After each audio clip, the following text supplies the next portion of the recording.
topic of today's budget brief is Democracy in Action. I recently read an article that compared the political gridlock in Washington, D.C. to the guy who lives next to the train tracks with trains constantly going by him. Eventually it becomes so common you don't even notice it anymore. But with the fiscal cliff looming, both Democrats and Republicans are making conciliatory noises about their ability to come up with a budget deal. Yet Congress has had 15 months since enactment of the Budget Control Act last August that set in motion the march towards the fiscal cliff, and so far they've accomplished nothing. And the November elections have done little to change the political landscape in Washington. Still, there's a sense of urgency growing around the need to do something about the fiscal cliff and come up with some sort of deal. But it won't be the result of open and transparent negotiations. Rather, it's going to be a deal brokered by top administration officials and top members of Congress.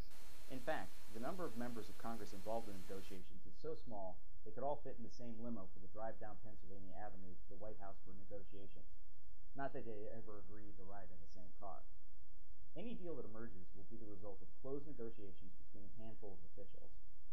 If passes prologue, most members of Congress won't even be consulted, and none will have very long to look at the details of the deal before they're expected to vote on it. Instead, they will get a "this is what it is" deal presented by the leadership that they will have to sell to their colleagues and constituents. Most members of Congress will hold their noses and go along with the deal, but they won't be happy about it.